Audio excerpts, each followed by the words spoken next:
창세기 2장 8절부터 있습니다. 여호와 하나님이 동방의 에덴에 동산을 창설하시고 그 지으신 사람을 거기 두시고 여호와 하나님이 그 땅에서 보기에 아름답고 먹기에 좋은 나무가 나게 하시니 동산 가운데에는 생명나무와 선악을 알게 하는 나무도 있더라.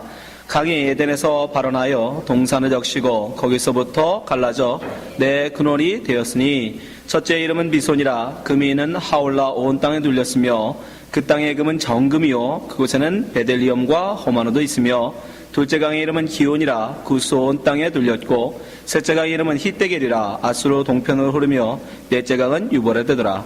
여호와 하나님이 그 사람을 이끌어 에덴 동산에 두사 그것을 다스리며 지키게 하시고. 아멘. 오늘 창세기 강의 네 번째 시간으로 에덴 동산이라는 제목 갖고 말씀 나누겠습니다. 지난 시간에 제가 사람을 하나님께서 티끌로 만드셨다 말씀드렸습니다. 왜 티끌로 만드셨다고 그랬죠? 가장 가치 없고 보잘것없는 것이기 때문입니다. 금도 있고 진주도 있고 철도 있고 얼마나 많습니까? 나무도 있고 그 많은 것들 중에 하필이면 흙이냐고요. 그거는 가치 없음을 의미하기 때문이에요. 우리 자신이 누구인가를 알라고 하나님이 일부러 티끌, 먼지로 지으셨다고 말씀드렸어요. 근데 왜 인간이 그런데 고귀하냐? 그 속에 하나님의 바람, 하나님의 숨, 하나님의 것이 들어가 있기 때문이에요. 여러분, 우리도 마찬가지예요. 우리 여기 있어도, 여러분, 왜 우리가 같이 있어요? 왜 현숙 지사님에게 크리스티나가 같이 있어요? 내 핏줄이기 때문에, 내 피가 들어가 있기 때문에. 여러분 자식들이 왜 여러분에게 귀합니까? 생긴 거 똑같이 생겼잖아요. 그죠? 제 딸이나 크리스타나 뭐가 다릅니까? 진아나 다 똑같이 생겼는데, 그죠? 그럼에도 불구하고 왜 그 아이가 나에게 귀해요? 내 핏줄이기 때문에요. 내 피가 그 속에 들어가 있기 때문에. 하나님이 왜 우리를 귀하게 보시느냐? 우리 속에 하나님의 그것이 들어있기 때문에요. 그래서 귀한 겁니다. 반대로 뒤집어서 얘기하면 여러분 속에 하나님의 것이 없으면 여러분 아무것도 아닌 거예요. 성경은 그걸 뭐라고 부른다? 똥덩어리라고 부른다. 거름떠머니라고. 집사님 이왕이면 그것도 앞에 것도 치워주세요. 네. 그러니까 여러분 속에 하나님의 것이 들어있어야 된다고요. 그걸 성경은 뭐라고 한다? 성령. 그죠? 성령. 창세기는 생기라고 말하지만 그것은 나중에 가면 성령이란 말이에요. 그 성령은 뭐예요? 예수님 입에서 나온 말씀. 여러분 속에 하나님의 말씀이 있고 그 말씀을 여러분이 붙들고 살아가는 하루하루가 있다면 여러분이 바로 살아있는 사람이에요. 하나님 보시기에 가장 귀하고 가치 있는 자녀인 겁니다. 아멘? 이거 귀가 열려있어요. 왔다 갔다 하면서 다 들어요. 왜 여러분들이 그것을 잘 아시고 그런 귀한 사람을 위해서 오늘 본문 말씀에 보니까 하나님이 특별한 장소를 만드셨다는 거예요. 그 귀한 당신의 것이 들어있는 그 살아있는 사람을 위해서 하나님이 특별한 장소를 하나 만드셨답니다. 자, 말씀 보죠. 8절. 여호와 하나님이 동방의 에덴에 동산을 창설하시고 그 지으신 사람을 거기 두시고. 창설하신 거예요. 만드신 거예요. 있는 데다가 내추럴한 데다가 던져놓은 게 아니에요. 하나님이 일부러 지으십니다. 에덴이라는 그 지역에 다가 동산이라는 간이라는 히브리의 간은 울타리를 치다라는 뜻이에요. 울타리를 치다. 그러니까 하나님이 특별히 천지 만물 중에서 에덴이라는 곳에 가서 일부러 울타리를 세워서 동산을 하나 만드신 거예요. 일부러. 왜? 그 하나님의 특별한 그 사람을 위해서 뭐 하시려고? 하나님과 함께 거하려고. 하나님이 당신의 형상을 담은 그와 함께 하고 싶어서, 거하고 싶어서, 살고 싶어서 하나님이 동산을 만들었는데 그게 어디에 있다? 에덴에 있다. 에덴 동산은 여러분 고유명사가 아니에요. 에덴에 있는 동산이라는 뜻이에요. The garden in 에덴이에요. 에덴에 있는 동산이에요. 그럼 왜 하필이면 에덴이란 말이에요. 그 많고 많은 한국에도 안 만드시고, 예? 누구처럼 저 백두산 근처에도 안 만드시고 왜 에덴에다 만드셨냔 말이에요. 에덴이란 말의 뜻이 기쁨입니다. 기쁨, praise. 그 무슨 뜻이에요? 왜 하필이면 하나님이 에덴에 만드셨겠어요? 그 하나님과 함께 거할 집을. 다를 거 없죠. 하나님과 당신의 형상을 닮은 사람과 기쁨을 나누기 위해서라는 겁니다. 아멘. 얼마나 감사한 일이에요. 우리를 가르치시고 훈육하시고 학교로 세우신 게 아니에요. 우리와 기쁨을 나누시기 위해서. 함께 행복을 나누는 곳으로 만드시기 위해서 일부러 에덴이라는 곳에다가 가든을 지으신 겁니다. 그 내용도 보면 그 에덴 동산에 뭐가 있었다고 그래요? 9절 보세요. 여호와 하나님이 그 동산에서 보기에 아름답고 먹기에도 좋은 나무, 그 속에는 뭘 또 넣으셨냐면 보기에도 좋고 먹기에도 좋은 걸로 가득 채우셨어요. 우리에게 기쁨을 주시기 위해서 하나님이 이렇게 준비하셨던 것입니다. 얼마나 감사해요. 그럼 이 모양은 어떻게 생겼을까? 성경은 제가 누누이 강조드리지만 창세기는 항상 우리에게 처음에는 희미하게 설명합니다. 성경의 원리예요. 전에도 말씀드렸지만 성경은 처음에는 창세기 같은 경우는 이렇게만 해요. 이게 뭡니까 여러분? 배고픈 분들한테는 빵일 테고, 그죠? 저의 심오한 진리를 아는 분들은 사람 얼굴로 보이겠죠? 그죠? 예. 처음에는 창세기는 이래요. 그냥 막연합니다. 뭔지 몰라요. 이걸 어떻게 알겠습니까? 하나님의 뜻, 그리는 사람의 마음을 알지 못하는 한 이게 뭔지 몰라요. 그러나 출애굽기가 창세기, 출애굽기, 그리고 선지사를 거치고 거듭할수록 점점점 뭐예요? 윤곽이 드러나기 시작합니다. 그죠? 자, 여기까지 그렸어요. 이게 뭘로 보여요? 진아, 이게 뭐야? 응? 그렇죠. 사람. 그 중에서 얼굴. 완벽하죠, 이제? 사람이란 말이죠. 그렇게 점층적으로 반복해서 설명해서 나중에는 뭔지를 분명하게 알게 하는 거. 이게 성경의 기법이에요. 그래서 에덴 동산, 그러면 하나님이 우리와 함께 거하시기로 만드신 동산이 어떻게 생겼는지 우리는 짐작을 할 수 없어요. 여기서는 아무런 단서가 없으니까. 그러나 조금 더 내려가면 창세기 6장에 가면 하나님이 우리에게 처음으로 힌트하시는, 하나님이 당신의 백성을 구원하여 줘서 그 멸망으로 다 죽어가는, 하나님의 심판으로 다 죽어가는 세상에서 당신의 특별히 은혜를 입은 노아를 택하여 그에게 속한 짐승들을 다스리게 하시고 정복하고 다스리는 그 직분을 수행하게 하시고 하나님이 그렇게 하는 곳으로, 장소로 특별히 만들라고 명하신 게 하나 있어요. 그게 뭡니까? 노아 나오면 뭐 나와야 돼요? 바로 방주죠. 방주예요. 방주입니다. 자, 말씀 보여주세요. 9장, 창세기 6장 14절입니다.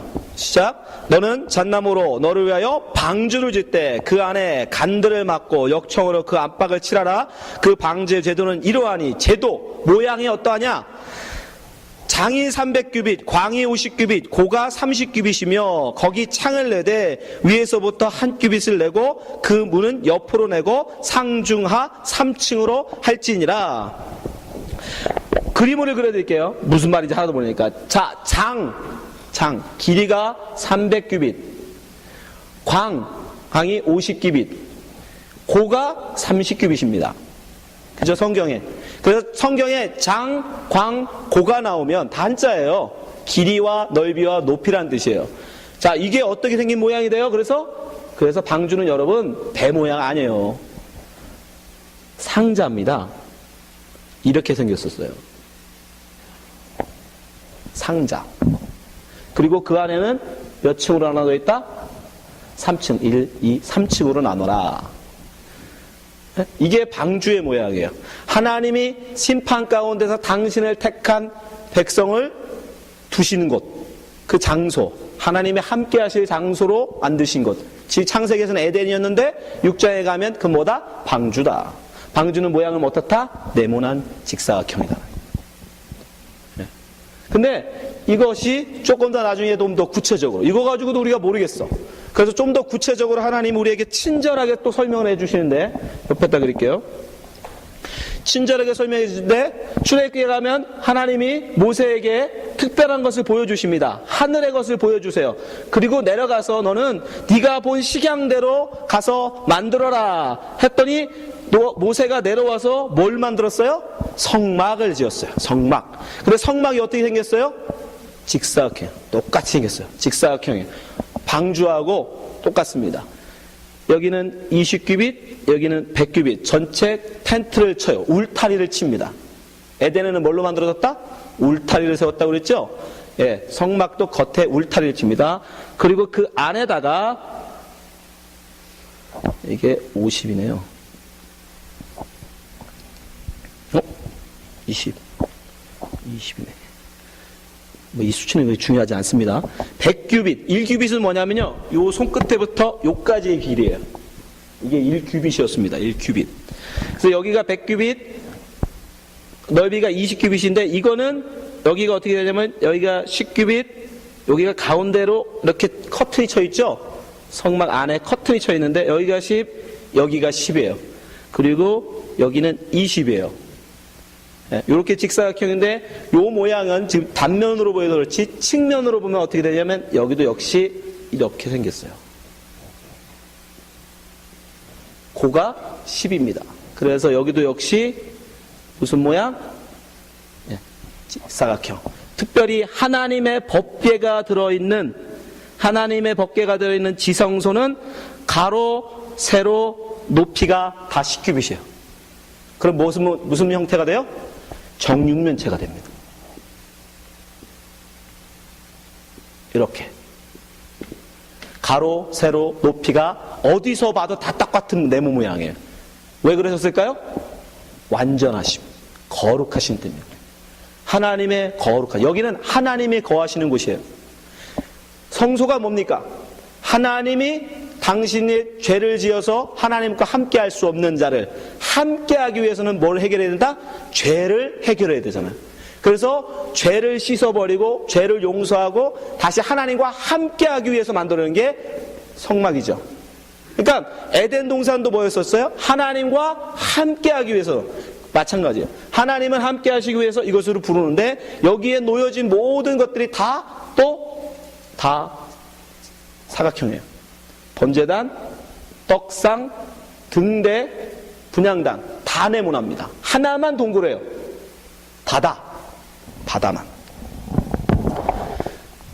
자, 출애굽기 26장 1절 가보세요. 선은 성막을 만들되 안장 10폭을 가늘게 꼰 배실과 청색, 자색, 홍색 실로 그룹을 공고히 수놓아 만들지니 매 폭의 장은 28규빗, 광은 40규빗, 각 폭의 장단을 갖게 하고 그 안장 5폭을 서로 연하며 다른 5폭과 서로 연하며 그 안장에 연락할 말폭가에 청색 고를 만들며 다른 연락할 말폭가에 그와 같이 하고 안장 말폭가에 고 50을 달며 다른 안장 말폭가에도 고 50을 달고 그 고들로 서로 대하게 하고. 여기도 보면 장과 광과 고가 나오죠.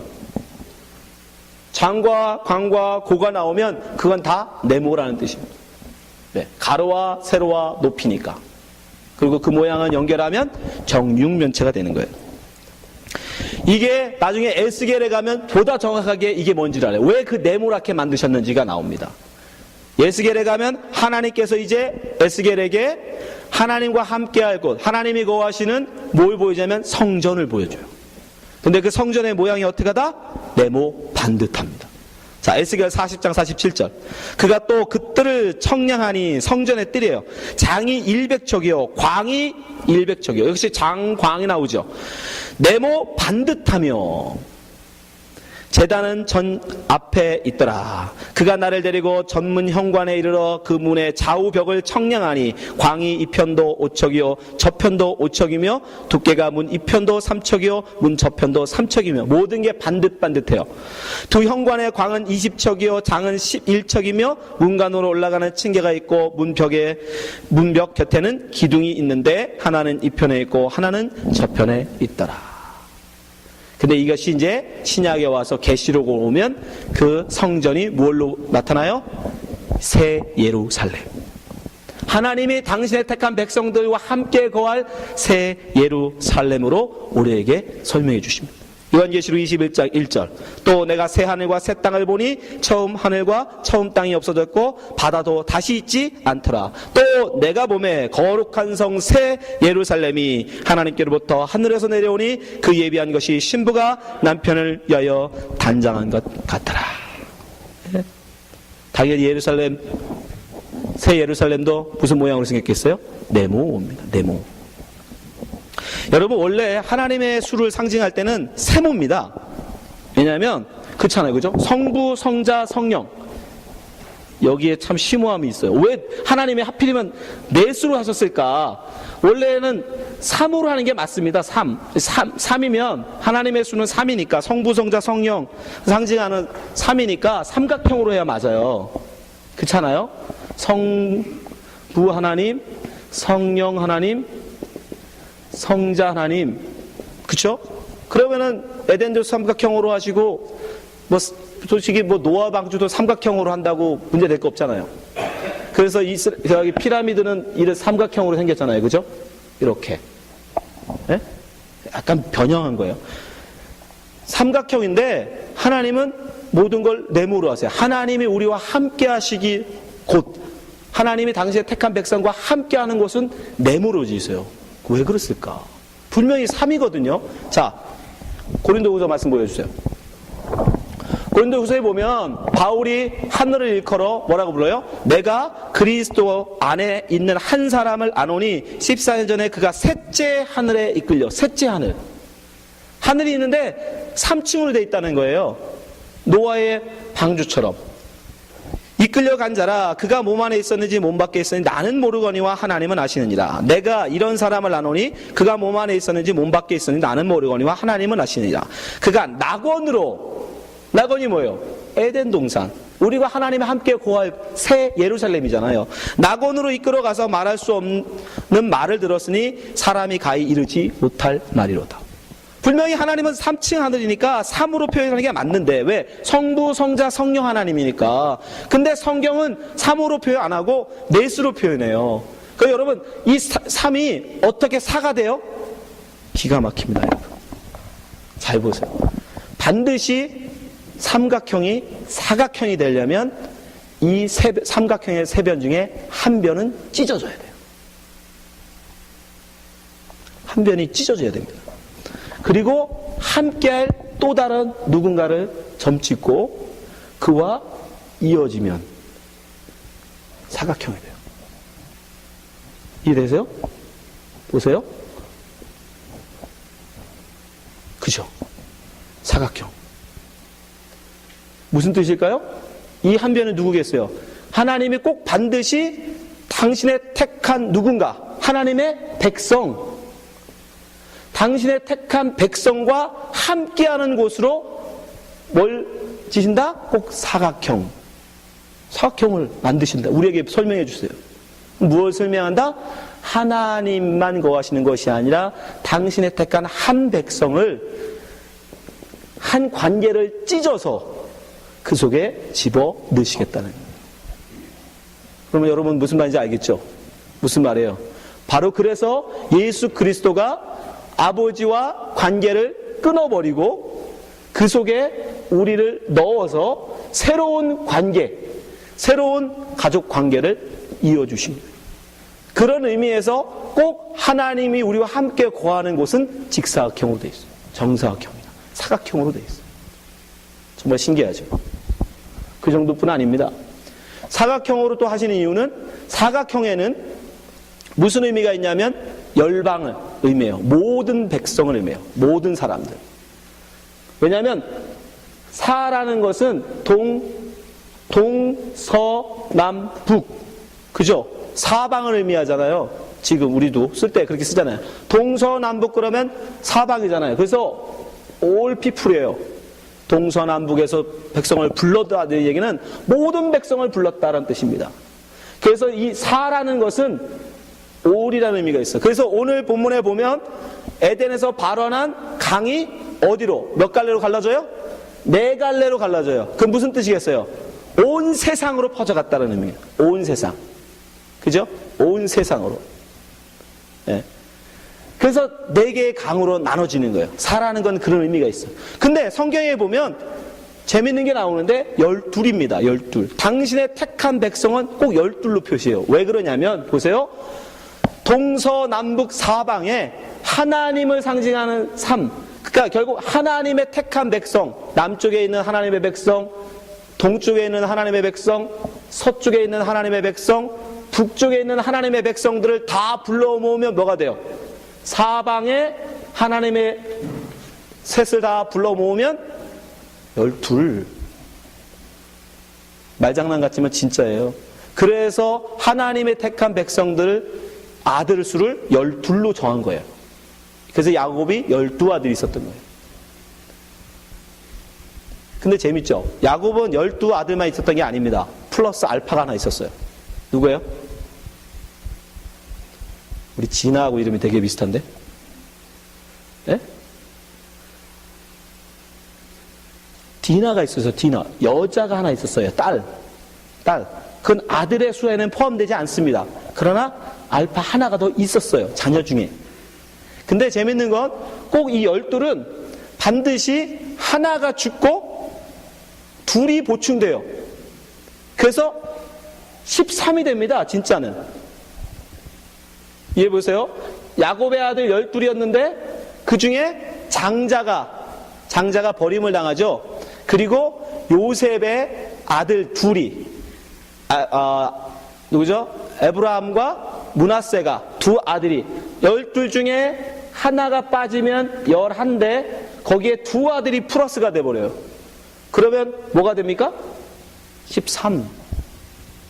그죠? 이게 한 번이면 그냥 그런가 보다 했을 텐데 예수님의 제자들도 마찬가지예요. 예수님의 부르신 제자는 수는 몇 명이죠? 12입니다. 그 중에 하나가 제함을 당하죠. 누구예요? 가룟 유다. 그죠? 그리고 우리가 성경에 아는 제자가 마띠아라는 제자가 하나 추가되죠. 그래서 12이죠. 근데 하나가 더 있어요. 누구예요? 바울이에요. 바울. 무슨 바울? 이방인의 사도. 이방인의 사도인 바울이 플러스 알파로 붙어 있어요. 그래서 바울이 쓴 로마서에 보면 뭐라고 그래요?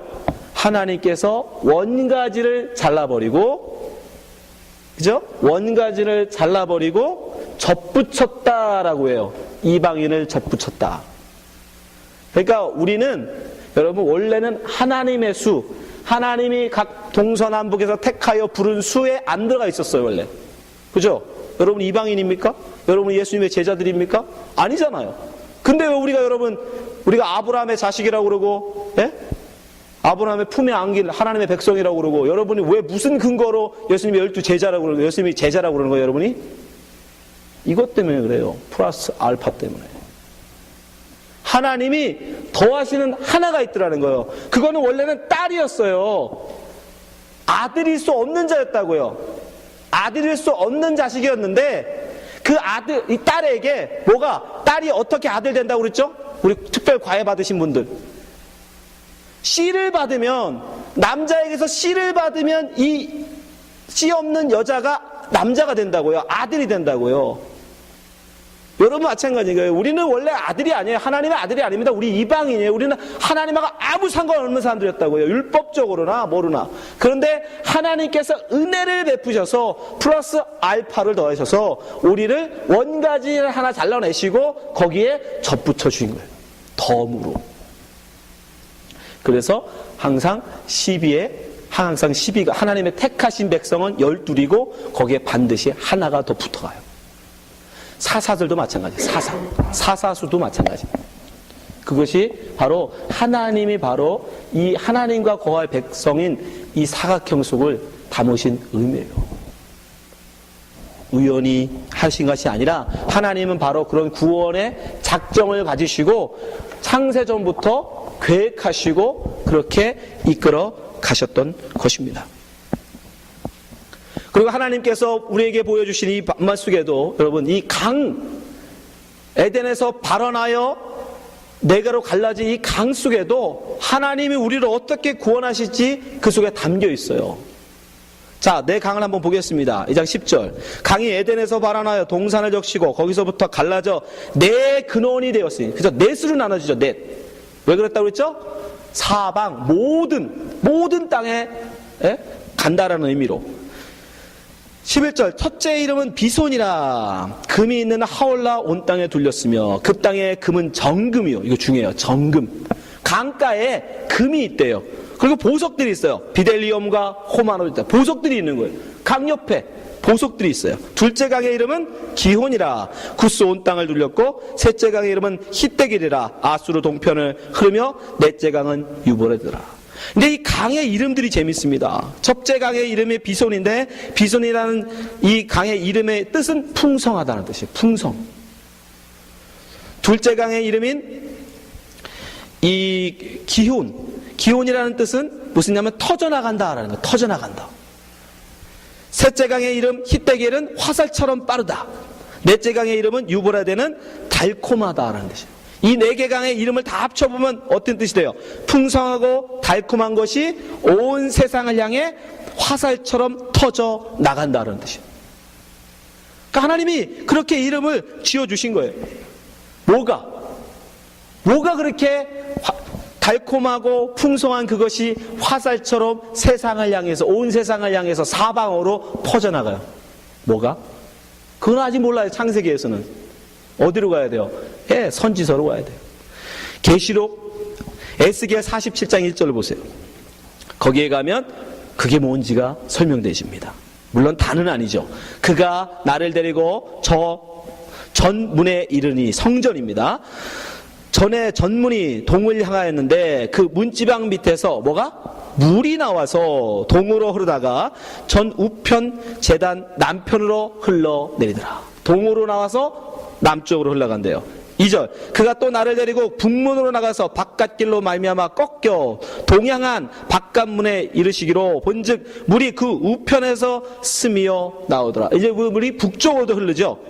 3절, 그 사람이 손에 줄을 잡고 동으로 나아가며 1000척을 청량한 후에 나로 그 물을 건너게 하시니 물이 발목에 오르더라.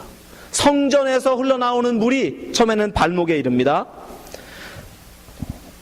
4절, 다시 1000척을 청량하고 나를 물을 건너게 하시니 물이 무릎에 오르고, 다시 1000척을 청량하고 나로 물을 건너게 하시니 물이 허리에 오르고, 점점점 물이 차오르죠. 5절, 다시 1000척을 청량하니 물이 내가 건너지 못할 강이 된지라. 에덴 동산에서 나온 게 뭐다? 그 물이 강이 되죠. 네, 바로 그 강은 어디서 나온 거다? 에스겔에 오면 성전에서 흘러나왔다는 거예요. 그 물이 창이라여 헤엄할 물이요 사람이 능히 건너지 못할 강이더라. 사람으로는 못 건너는 큰 강이 됩니다. 그게 시작이 어디서다? 성전이라는 거예요. 성전. 근데 계시록에 가면 그 성전 속에서도 또 어딘지를 분명하게 얘기해 주세요. 자, 계시록 22장 1절. 또 저가 수정같이 맑은 생명수 강을 내게 보이니, 무슨 강? 생명수 강. 만물을 살리는 생명의 강, 생명의 물. 네. 하나님과 및 어린 양의 보좌로부터 나서, 자, 창세기에서는 에덴 동산에서 발원했다고 그랬어요.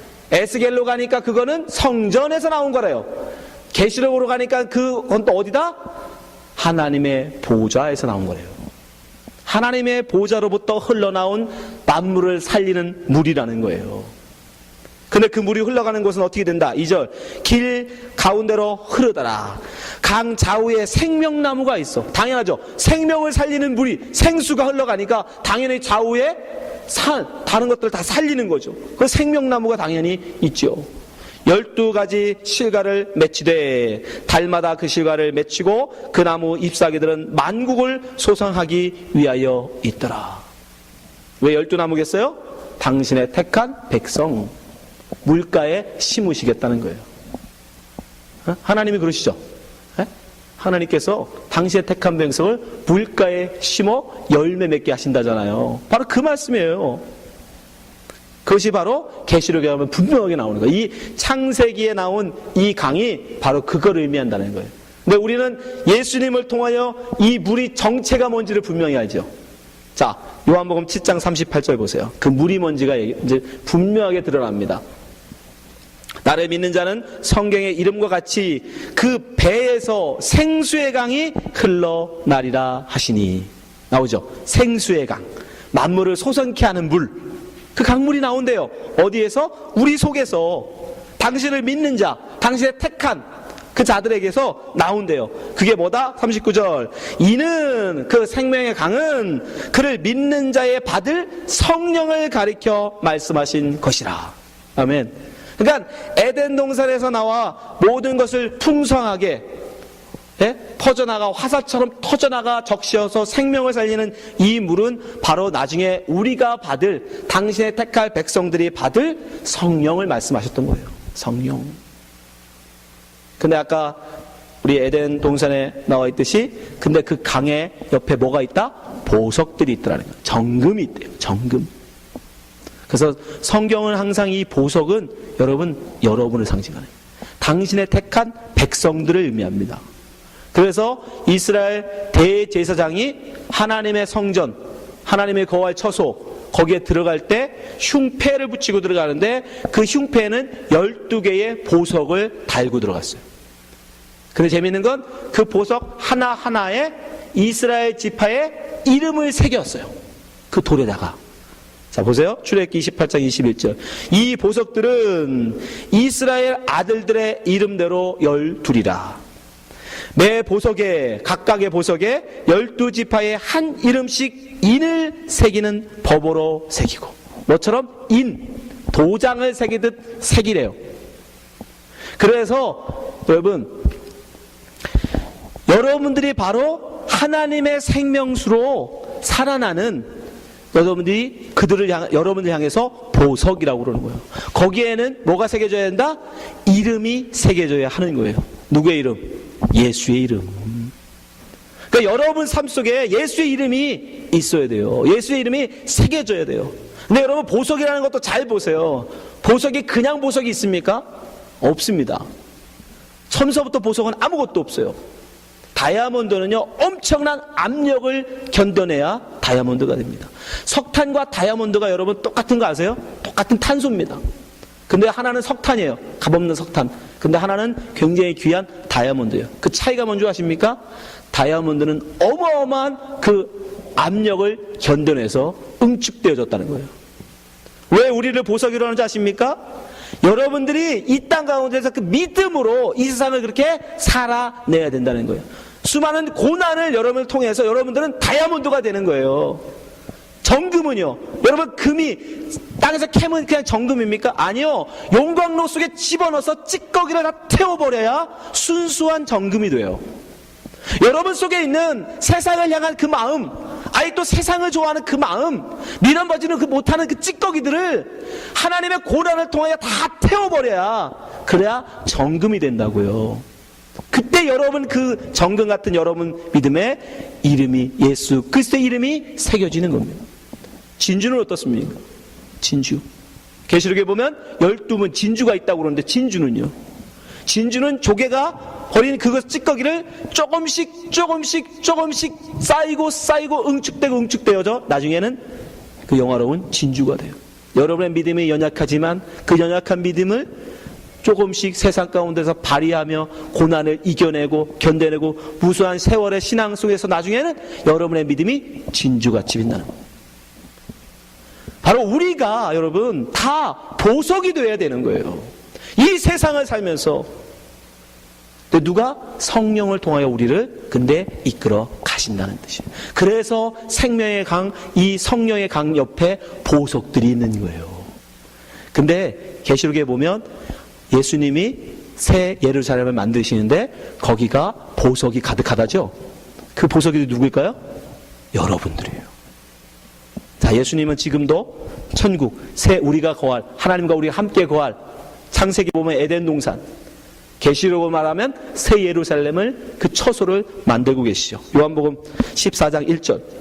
너희는 마음에 근심하지 말라. 하나님을 믿으니 또 나를 믿으라. 내 아버지 집에 거할 곳이 많도다. 그렇지 않으면 너에게 일렀으리라. 내가 너희를 위하여 처소를 예배하러 가노니. 이 처소는 어디? 하나님 아버지의 집. 다른 말로 하면 성전, 성막, 에덴, 노아의 방주. 그쵸? 근데 3절 보세요. 가서 너희를 위하여 처소를 예비하면 무슨 뜻이야? 아직 완성이 안 된 거예요. 내가 다시 와서 너희를 내게로 영접하여 나 있는 곳에 너희도 있게 하리라. 어떤 사람들은 아직도 예수님이 천사들하고 동원해서 열심히 지금 망치질하고 못질하고 있다고 생각해. 왜? 거할 사람들이 너무 많은데 아직 예수님이 다 완성을 못하셨대, 천국을. 그건 거짓말입니다. 사기친 거예요. 여러분, 그런 뜻이 아니에요. 예수님이 천지를 만드신 분께서 이 우주를 말씀 하나로 지으신 분이 우리가 거할 하나님의 집을 말씀으로 못 지으십니까? 못 지라고 계시게? 그 뜻이 아니에요. 왜 못 지으신 줄 아세요? 예, 아직 못 지으셨어요. 그러니까 아직 안 오셨잖아요. 왜 못 졌냐면 새 예루살렘에 장식해야 될 보석들이 아직 준비가 안 됐어요. 여러분들이 아직 덜 깎였단 말이에요. 여러분들이 아직 다이아몬드로 덜 깎였어요. 아직 정금으로 아직 단련되지가 않았어요. 아직 진주만큼 커다란 진주가 하나님 보시기에 보석이라고 할 만큼 그런 진주가 아직 안 되다. 아직 또 눈에도 안 보이는 쬐끄마한 진주란 말이죠. 그 믿음이 더욱더 커져서 영롱한 진주가 될 때 천국이 완성되는 거예요. 당신이 택하신 그 원석 다이아몬드들이 다 깎이고 나중에 정말 빛나는 보석처럼 되어졌을 때 그 천국은 완성되는 겁니다.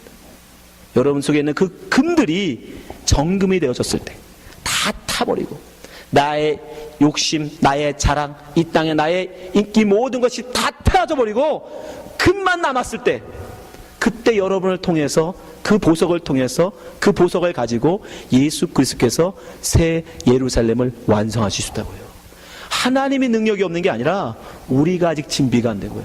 당신께서 준비하신, 당신이 택하여 부른 플러스 알파들이 아직 준비가 안 돼 있는 거예요.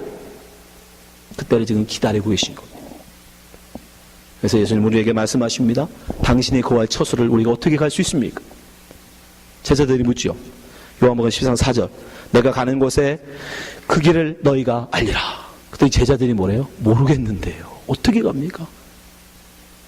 도마가 가로되 주여 어디로 가시는지 우리가 알지 못하거늘 그 길을 어찌 알겠습나이까. 예수님 말씀하십니다. 예수께서 가서 내가 곧 길이요. 예수님이 걸어가신 길로만 따라가야 되는 거예요.